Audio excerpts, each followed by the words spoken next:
హల్లెలూయా! దేవుని పరిశుద్ధ నామమునకు స్తోత్రం కలుగును గాక.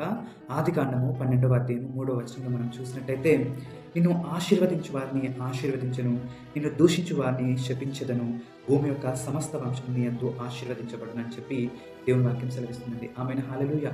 అవునండి. దేవుని యందు ఎవరైతే విశ్వాసం ఉంచే వారిగా ఉంటారో, ఆయనను ఆశ్రయించే వారిగా ఉంటారో, ఆయన నమ్ముకునే వారిగా ఉంటారో, దేవుడు వారిని ఆశీర్వదిస్తాడు. అదేవిధంగా వారిని ఎవరైతే దూషిస్తున్నారో వారి ఆ దూషణలు వారి పట్ల నెరవేర్చకుండా ఎవరైతే దూషిస్తున్నారో వారే శపించబడేలాగా దేవుడు చేస్తాడు.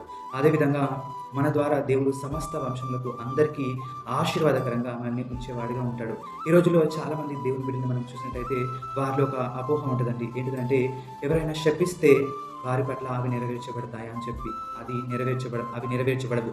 ఎందుకంటే జీవం గల దేవుణ్ణి, సకల సృష్టికి కారణభూతుడైన దేవుడిని మనం నమ్ముతున్నాం కాబట్టి ఎటువంటి శాపములు, ఎటువంటి మాటలు మన పైన నెరవేరే విధంగా ఉండవండి.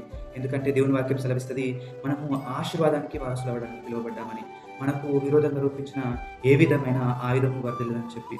ఇంకా మనం చూసినట్టయితే బిలాము ఇశ్రాయేలు ప్రజలను శపించడానికి వెళ్ళాడు, కానీ దేవుడు ఆ శాపవచనాలు తొలగించి దేవుడు ఆశీర్వదించాడు. కాబట్టి ఈరోజు నీ మీద ఎవరు శాపవచనాలు పలికినా, ఎటువంటి మాటలు పలికినప్పటికీ మీరు గుర్తుంచుకోండి, దేవుని యందు మీరు విశ్వాసం ఉంచి ఆయన యందు నమ్మకం ఉంచినట్టయితే ఎటువంటి శాపములు మీ మీద వర్ధిల్లకుండా దేవుడు కాపాడి మిమ్మల్ని ఆశీర్వదించేవాడిగా ఉంటాడు. అట్టి కృప దేవుడు మనందరికీ దయచేయును గాక.